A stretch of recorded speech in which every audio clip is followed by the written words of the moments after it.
বলে শোনানোর চেয়ে না শোনানোই তো ভালো ছিল। ছেলে বলে দেওয়ার চেয়ে না দেওয়াই তো ভালো ছিল। মা বলে শোনানোর চেয়ে না শোনানোই তো ভালো ছিল। রাত কোন রকম কষ্টে গেল, কষ্টের রাত খবর যায় না, কতক্ষণ ঠিক কিনা?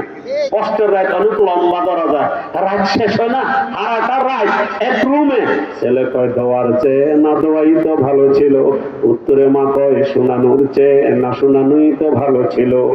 সকাল হয়েছে, বোনেরা কয় কিরে ভাই, আগে তো তুই ছিলি, এখন আম্মা ঘরও বলে ধরলি, কি হয়েছে? কয় দেওয়ার চেয়ে না দেওয়াই তো ভালো ছিল। মা কি হলো? শোনানোর চেয়ে না শোনানোই তো ভালো ছিল। মামা করে খবর দাও, মামারা বুঝো, মামার গো বোনের খবর কত কইলাম। একটু বিয়ে শাদীর চিন্তা করো, এই যৌবন এইভাবে ক্ষয় করিও না। স্বামী মারা গেছে, অসুবিধা কি, আরেক বিবাহ বইও শুনে না। অন মামারা বুঝো, মামারা আই জিজ্ঞাসা, বোন কি হলো তোর? শোনানোর চেয়ে না শোনানোই তো ভালো ছিল। বাকি না তোর কি হলো রে? দেওয়ার চেয়ে না দেওয়াই তো ভালো ছিল। বুঝছি, ডাক্তার ডাক।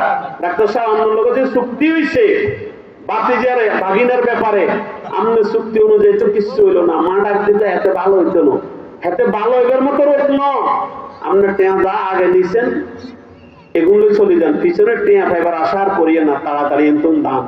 ডাক্তার দৌড়ে আর বলে বাকি রাখার চেয়ে না রাখাই তো ভালো ছিল। বাকি রাখার চেয়ে না রাখাই তো ভালো ছিল। ছেলে বলে দেওয়ার চেয়ে না দেওয়াই তো ভালো ছিল। মা বলে শোনানোর চেয়ে না শোনানোই তো ভালো ছিল। ডাক্তার বলে বাকি রাখার চেয়ে না রাখাই তো ভালো ছিল। তিনজন দুনিয়ার জন্য পাগল। বলেন সারাক্ষণ যদি চিল্লায় আর মিছিল করে, কাজে বনি আর এই সম্মান ফিরিয়ে আইবনি? কিয়ামতের ময়দানে প্রত্যেকটা মানুষ জান্নাত দেখার পর বলবে আল্লাহ, জাহান্নামও দেখা যায়, জান্নাতও দেখা যায়। ও মালিক, যদি আমি আমল করতাম এই জান্নাতের একটা ঘরের মালিক হয়ে যাইতাম। আল্লাহ, আমল না করার চেয়ে করাটাই তো ভালো ছিল। আমল না করার চেয়ে করাটাই তো ভালো ছিল। আমল না করার চেয়ে করাটাই তো ভালো ছিল। আমল না করার চেয়ে করাটাই তো ভালো ছিল। অলু লাম নাকু মিনাল মুসাল্লিন ওয়া লাম নাকু নুতঈমুল মিসকিন ওয়া কুন্না নাখুদু মা'আল খাইদিন। আফসোস করবে, হায় হায় কি করলাম, নামাজ পড়ি নাই, মসজিদে আযান দিছিল, আমি পিছনে দৌড়ছিলাম। ও আল্লাহ, হুজুরের ডরে পুকুরে হেনালা পুকুরের মধ্যে ডুব দিয়েছিলাম, তারপরে নামাজ পড়ি নাই, হায় হায় কি করলাম। আমল না করার চেয়ে করাটাই তো ভালো ছিল, এই জান্নাতটা আজকে পাইতাম। আফসোস করবে। আব্বারা বলেন এরকম আফসোস যদি সে 1000 বছর করে, কাজে বলি এত জোরে কম। দুনিয়ার মধ্যে স্বর্ণের জন্য 3 জন পাগল হয়েছে, এরা কি আর স্বর্ণের এই টুকরোটা পাবে? আর এই জান্নাত দেখা যখন আফসোস করে কেন করলাম না আমল, তখন আফসোস করে কাজে বলি। কিন্তু দুনিয়াতে যদি আফসোস করতো, একটু অনুসূচিত হতো যুবক, পরজগতে সুখের আশায়, আল্লাহর পয়গম্বর বলে রবের সে চাদর দিয়ে করে ঢাকিয়া দিত। বনি ইসরাইলে একজন যুবক এলাকার ভিতরে ইফটিজিং করে, জেনাবে বিচারে লিপ্ত। সারা এলাকার মানুষ এতে জ্বালা সহ্য করতে পারে না। কিছু লোক আছে দেখবেন, এই হেতি চোর, এত বন্যা চুরি করে, শুয়ারি চুরি করে, ডেক্সি চুরি করে, মুরগের খোয়ারে ছোট ডেক্সি রেখে খাওয়ার লাই ইগে চুরি করে, কথা বলতে কিনা। হেতি চোরের জ্বালা দেখবেন তো সময় আইয়ে, হেতি চোরের জ্বালা টিকা বড় মুশকিল হবে, কথা বলতে কিনা। বরিশালের যুবকটা মারাত্মক অপরাধ এলাকা, মা বাবা তুন বন শৈলই সারা এলাকার মানুষ সিদ্ধান্ত করলো এর হাত পাও বেঁধে এর জঙ্গলায় ফেলে আস। মা বাবাও খুশি, এতে জ্বালা মুখে চুনকালি পড়ে। এর মতন ছেলে অনেক নন বালা, কথা বলতে কিনা। মা বাবাও খুষ্ট, এরা বার করে দে, পুত্র করলাম, সবাই বের করে দিয়েছে। ছেলেটা হাত পাও বাঁধা। অনেকদিন পরে হঠাৎ করে যুবক হঠাৎ করে দুনিয়া থেকে বিদায় নিয়ে যায়। আল্লাহ পাক তাবারক ওয়া তাআলা হযরত মূসা পয়গম্বরকে ওহীর মাধ্যমে জানায়া দেন, মূসা যাও যাও অমুক বাগানে একজন যুবক হাত পাও বাঁধা অবস্থায় দুনিয়া থেকে বিদায় নিছে রে, যা যা তার গোসল দেওয়ার জন্য কেউ রাজি নাই, তার জানাজা পড়ার জন্য কেউ রাজি নাই, তার কবর খনন করার জন্য কেউ রাজি নাই।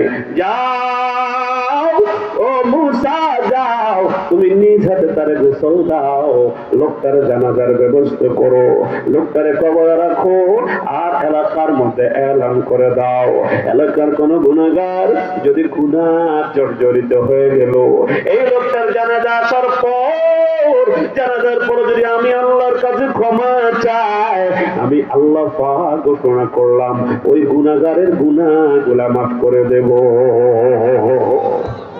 এ মুসা যাও, এলাকার মধ্যে এলান করে দাও, তুমি নিজ হাতে তারে গোসল দেইবা। মুসা পয়গম্বর দৌড়ে আসলেন, এলাকার মধ্যে এলান করে দিলেন, যুবক তার জানাজা ওইটা বাজে ওই জায়গায় হবে। এলাকার সমস্ত মানুষগুলো রাস্তার ধারে দাঁড়াইয়া জানাজার জন্য তৈরি হয়ে গেল। যখন চেহারা দেখলো, যে চেহারা দেখে ও মুসা পয়গম্বরকে গালি দেয়, হুজুর কেন আমাদেরকে ডাকলেন? ও তো বড় পাপাচার, ও এলাকার মধ্যে বড় ইফতিজার, ও এলাকার মধ্যে বড় জানাকার, ও হুজুর এর জ্বালা এলাকার ভিতরে আমরা টিকতে পারতাম না, হাত পা বেঁধে তারা বের করে দিলাম।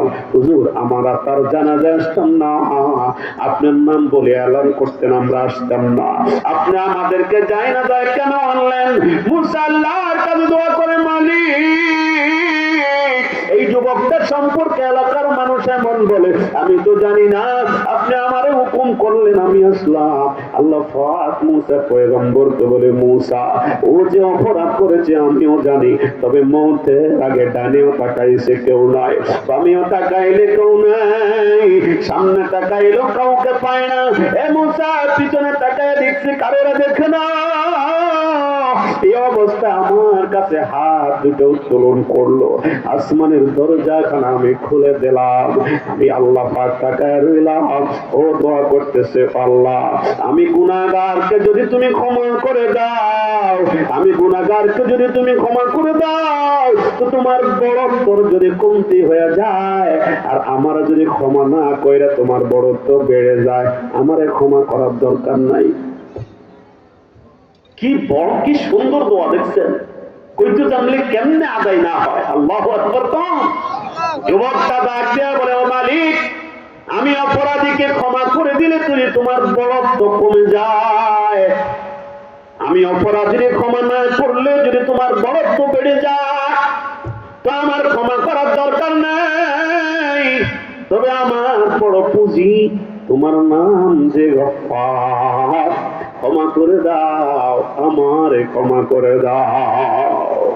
আল্লাহ পাক বলে, ও মুসা সেই দিন যদি ও শুধু তার কথা না বলতো, সেই দিন ওর কথা তো বললো, আমি আসমানে তারে ওলি ঘোষণা করে দিলাম, যুবকটারে মাফ করে দিলাম, অনুসূচিত হয়েছে একটু জমিনে, আর সাজিমে ধাক্কা লেগেছে।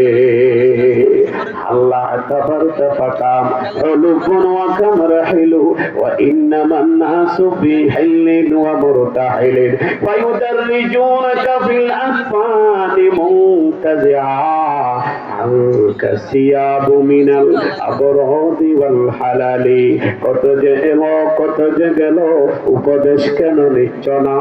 আশা আর যাওয়া নিয়মের দিন, নেক আমল কেন করছো না? সুন্দর পোশাক শরীর হতে রাখবে রে খুলি, কাফন পরিয়ে চির বিদায় দিবে জানাজার বলি, সাথীবিহীন মাটির নিচে রাখবে রেখে, সাথীবিহীন মাটির নিচে রাখবে রেখে, বৃষ্টির আড়াল কবর তলে ডাকবে রে ডেকে। যেটা হবে কি হবে না? আল্লাহ পাক ডাকবে, কয় মুসা ও শুধু সেই দিন তার কথা না বইলা, শুধুমাত্র তার কথা না বইলা যদি সবার জন্য ক্ষমা চাইতো, আমি আল্লাহ দুনিয়ার সব মানুষের তার তওবার উসিলায় কবুল করে নিতাম।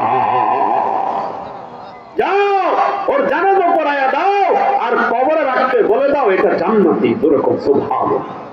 যুবক ভাই ওয়ালতানজুর নাফসুম মা কদ্দামাত লিগাদিন, আগামীকালের জন্য কি প্রেরণ করেছে একটু অনুসূচিত হও, একটু ভাবো আমি কি প্রেরণ করেছি, কি নিয়ে কবরে শুইব, আমার কবর তো আমার জন্য অপেক্ষায় আছে। কথা বলে ঠিক কিনা? কে কখন মরবে